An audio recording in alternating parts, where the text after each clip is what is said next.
What's up, YouTube? Southern Comic Geek coming to you with the next installment, number 4 to be exact, of the Uncanny X-Men collection. So if you haven't already checked out my videos, I will leave the links in the description below. So be sure to check those out, but they're in no certain order. I mean, if you want to watch this one as it premieres now, you can certainly go ahead and do that and catch the other ones later. But as we journey through the end of the collection. And so we're going to start with issue 400. But before we do that, I'm going to go ahead and give you a pause so that you can smash that like button and hit the subscribe button if you haven't already. I drop videos like this all the time with hauls and mystery boxes and things of that nature. And if you're interested in that sort of thing, hit the bell notification so that you are notified when videos like this drop in the future. With that said, let's get into it. Uncanny X-Men 400. Ironically enough, I believe I've got another one of these 400, another version of that coming this week. 401. Banshee. Doesn't look like he's all that happy. 402. I'm really surprised that they haven't renamed Blob. Maybe that's why he's going by Frank Dukes. Blob doesn't seem like it's very politically correct. 403.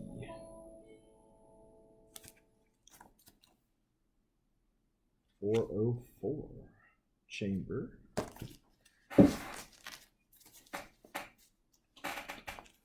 405. 406. I think this is where Banshee powers get messed up because his throat gets sliced, and so he's pretty much like that for a good bit. Then 407. This is entering the dark days, or some of the darker days of X-Men lore, because of this character right here, Stacy X. I don't know who came up with that idea and thought it was a good idea for, and this is 409, for her to be a part of the main X-Men team. It's kind of like putting the West Coast Avengers, the Great Lake Avengers, into the main lineup. It just, why would you do that? I mean, you create another book, see if it flies. If it doesn't, you cancel it. You don't mess with the main thing. But for whatever reason, they were. So this is 410.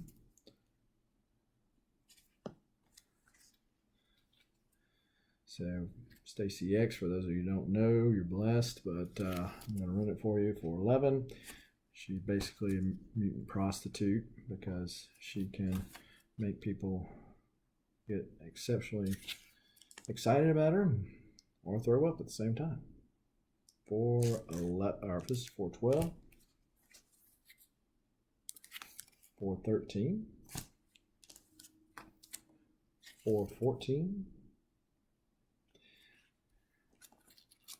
415, and then this is when it starts being drawn more like Japan anime. I was gonna say Japanimation, anime, Japan animation. 416, Juggernaut. 417.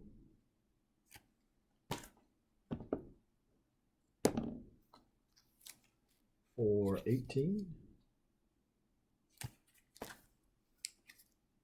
19,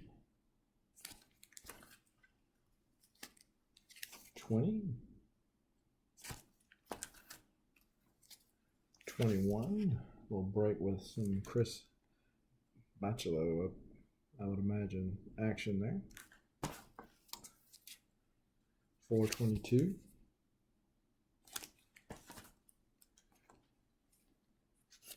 423. Now this is the regular one. This is an error. They were doing this 25-cent deal to try to boost up some sales, and there's an error, I believe, that still says the regular price down here, but this one says 25 cents. So it's just the regular one. 424.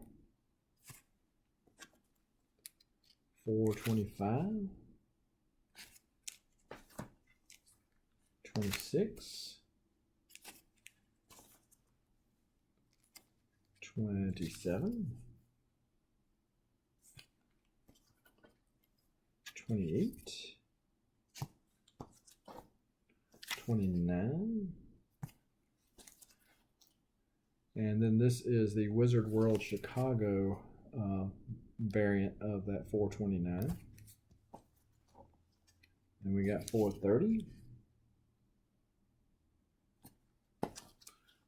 431, and most of these I actually found in dollar bins, so it kind of tells you what the greater X-Men community pretty much thinks of these. 432, 433, 434,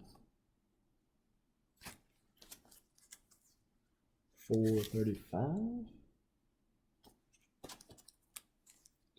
436, 437, 438,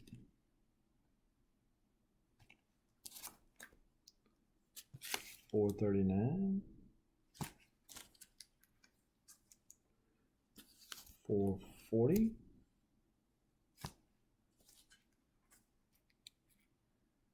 441,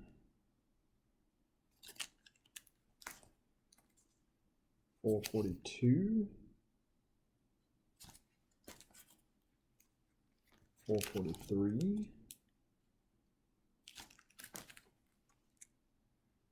444. This is where Claremont gets back on for a little bit, and Alan Davis does the drawing. So 444, 445. But even Claremont, at this point, at least in my opinion, is not on his A game, because he comes up with this weird mutant ability Bishop has. He makes Phoenix into like a bird.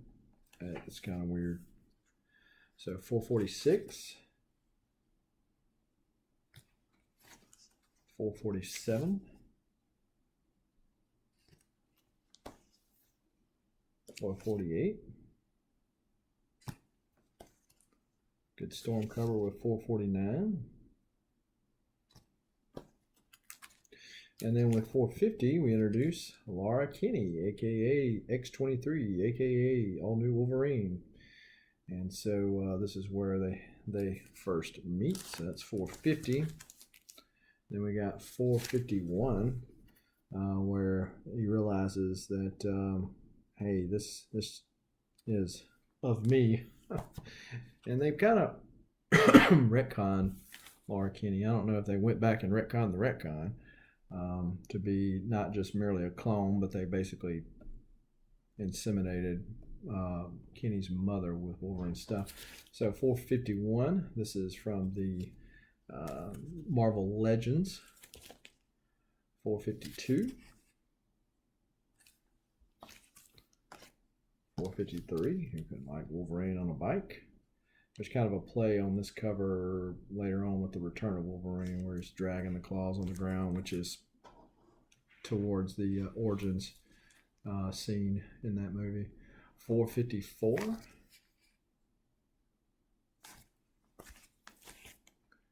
455, a little Psylocke action there. 456, got to be in the Savage Land, right? This is the one I was talking about, 457. So you see how Phoenix 2 or Rachel Summers kind of morph in there. It's kind of weird. 458.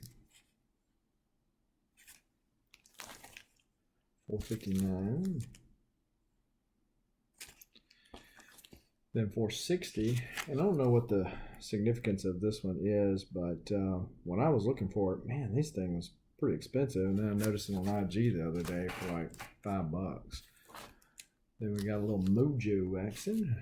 He hadn't lost his mojo. 461, 462, Captain Britain. House of M crossover, which was pretty cool, by the way. 463, 464, 465, 466, 467, 468,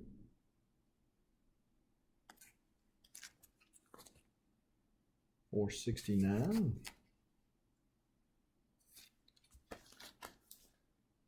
470, Cannonball back on the team, 471, 472,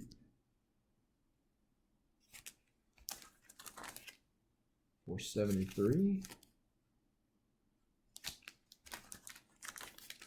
474, 475, and we got the sketch variant version of 475. Cool Philip Tan cover.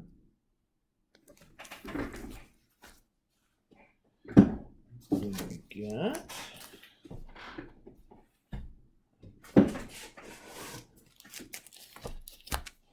476, Warpath on the, you guessed it, the Warpath.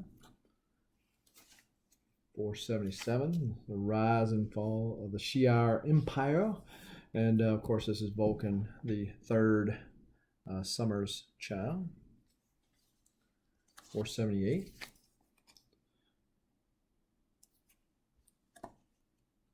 479. 480. Yeah, when anybody can grab, whose name escapes me right now, anybody can grab this guy like that and just hold him like a boss, then you certainly know he's big stuff. 481, Gladiator. Name of the guy, come to me. 481. 482. 483. I think the next Guardians deal, they should drop the Corsair and that group, since it's a space deal. Imagine they'll be, if they're introducing the Kree and the Celestials and stuff, probably in the Eternals maybe, that they would bring in the Shi'ar Empire. So that's 484. 485. 486. 487. Stormcoat. 488. So endangered species, you know, this is after House of M, so this is when there's no more mutants being born just yet. 489. 490. 491. 492.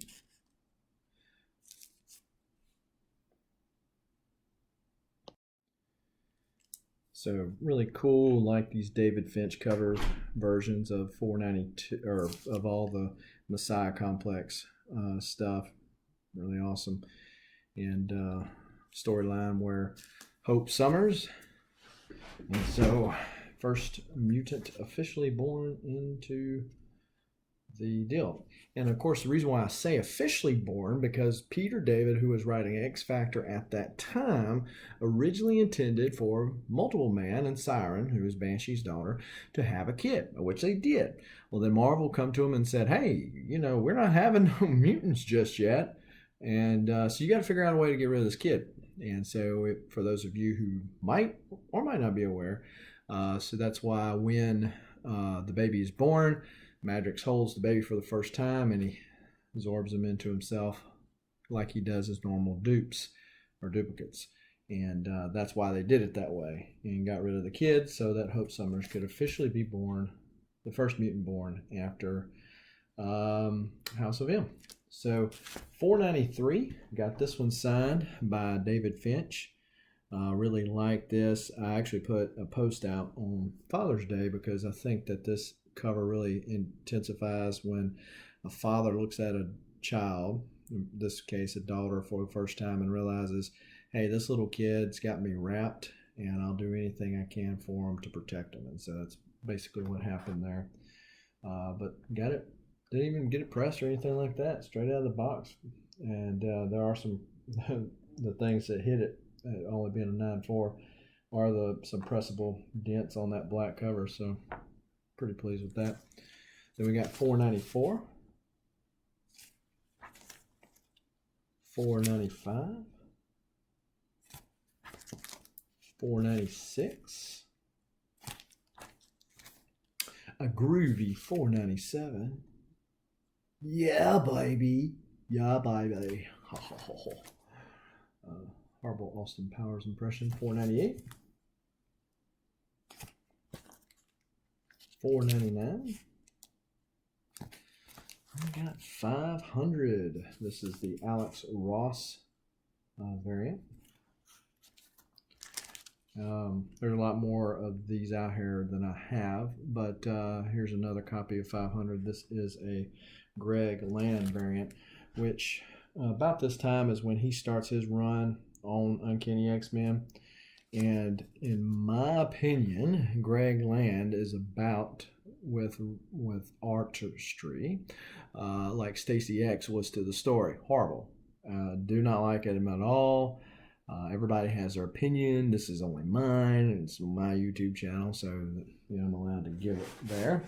But I don't like his art at all. On rare occasion, do I like Greg Land's art. 501. I don't know if this is the one where Pixie dies or what. 502.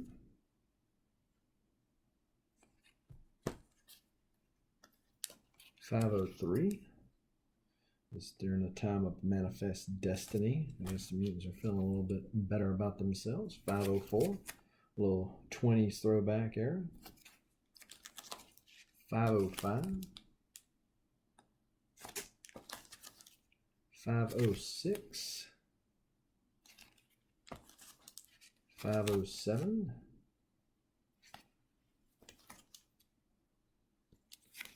508.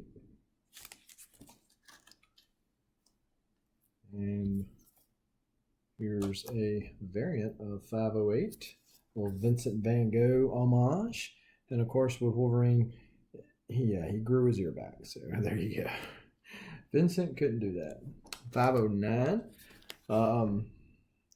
Psylocke, Quanon, a little mix-up matchup there. And this one was pretty high on the price list when I went to get it too. I guess it's a fan favorite.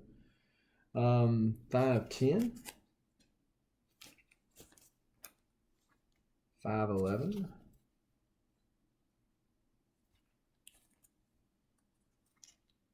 'Little throwback cover with 512. It's like an old book, made to look old. Then we got 512, the 80s variant. Can you hear the synthesizers going on? We got 513. 514, the variant edition of that. 515.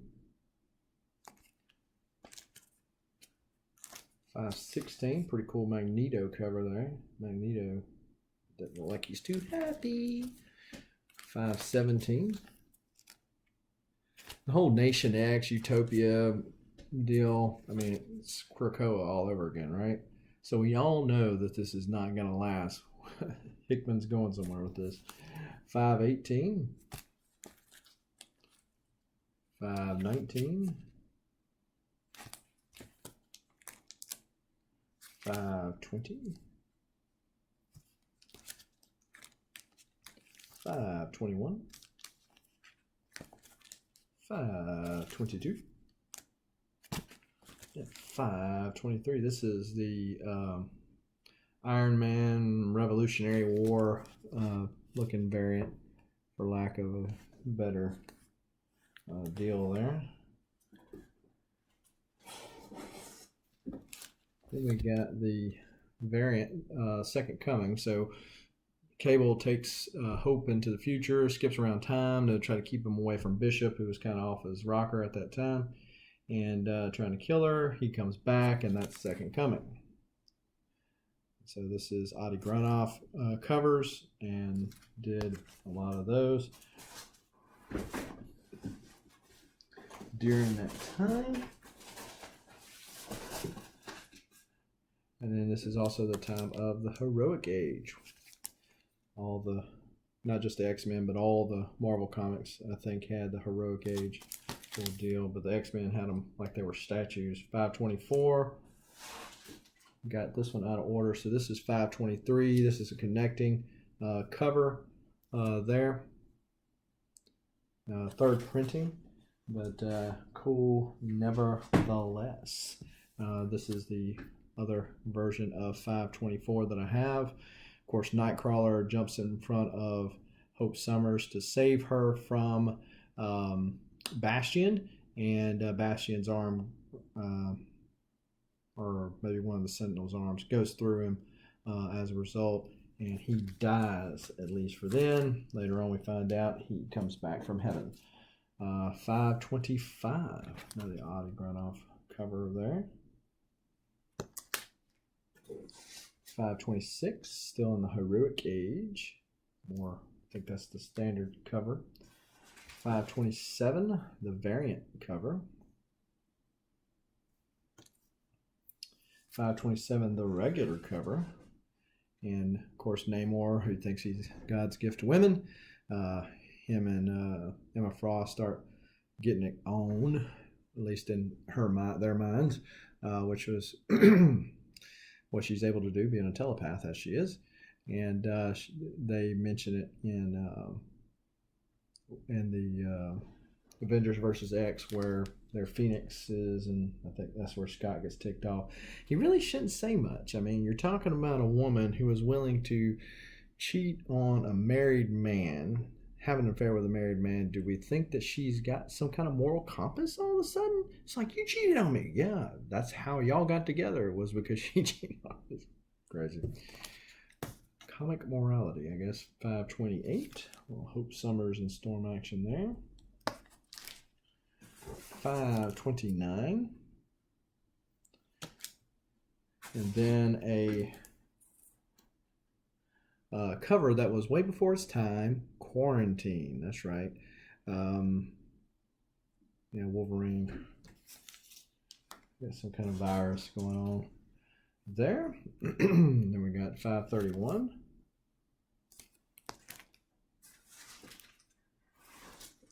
532.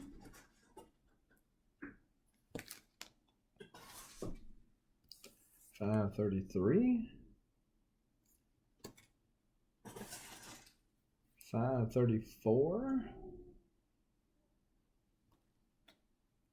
We got 534, the variant edition. Not sure who does this cover. Looks like a Peach Momoko type deal. Then we got 534.1. 535. 536. 537. If a tree falls in the forest and no one's around to hear him, does it make a sound? Well, in space, you can't hear sound. Kitty, you know that. 538. 539. 540. Fear Itself tie-ins there. 541. And of course, Juggernaut ends up taking over. 542. And this is 543 as the Juggernaut. Colossus ends up taking it over during this time.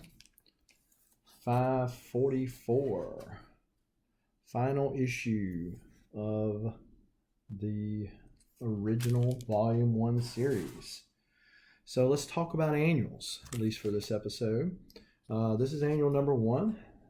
Back in the day, all these annuals were basically just combinations of various issues. Couldn't read them digitally back then. Comic shops weren't everywhere, so the way you had to read an old story, get a reprint. And so this is a retelling of X-Men 9.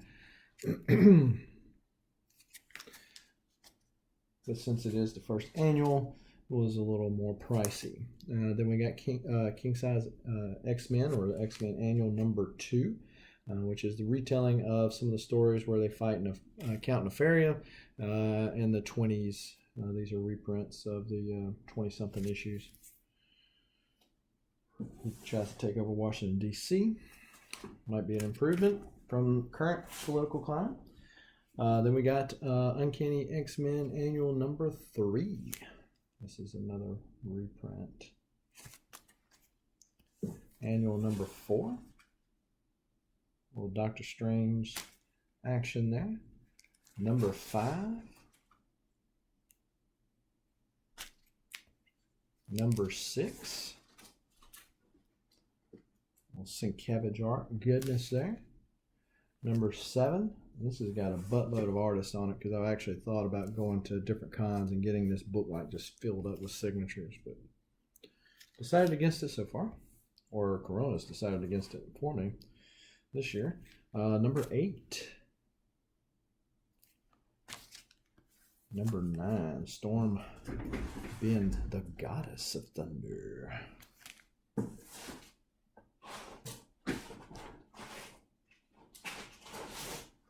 Then we've got annual number 10. A little throwback to Giant Size X-Men there. Number 11. Number 12. Number 13.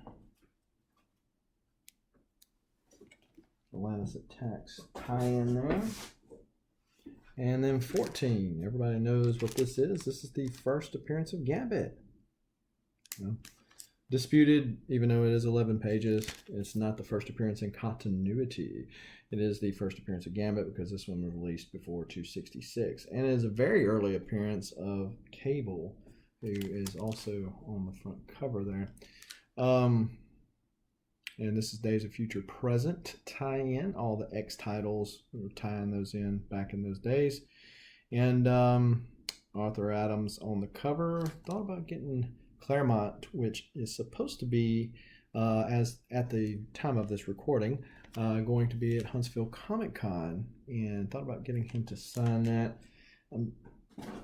As an aside, I'm trying to focus my collecting. You know, I don't have to get everything that Claremont done that's cool signed by him, and so spend that money on books. Uncanny X-Men 15. Proteus tie-in, a Mike Mignola cover. Proteus being Moira McTaggart's child and one of the people that are resurrecting the mutants now. And then the Shatter Shot tie-in, number 16. I think that's Jay Lee. Yep. Number 17. This is the first appearance of the Executioner, who hates mutants. Yeah, go figure that. That's real original. But he takes different skill sets and power sets from various baddies out there. And so he actually dents Colossus's head in this issue. And for a while, Colossus can't change back to a human. This is an unbagged version of that. Then we got number 18. And then they start calling them by the year that they came out. So this is 95, 96, 97,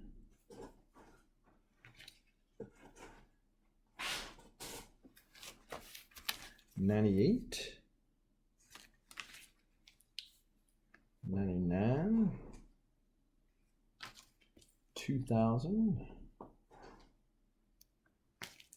2001. And so that brings volume 1 to an end. So we will be going through volumes 1 through 5 and the applicable annuals for those in our next episode, because there's only like say 19, 20 issues per volume here on out. And then of course Uncanny X-Men volume 5 led in or stopped, and then of course House of X, Powers of 10 picked up there. And the new X-Men title is titled X-Men, not Uncanny X-Men. So, but yeah, so the next episode, the final episode of Uncanny X-Men collection will be episode 5, which will air next week.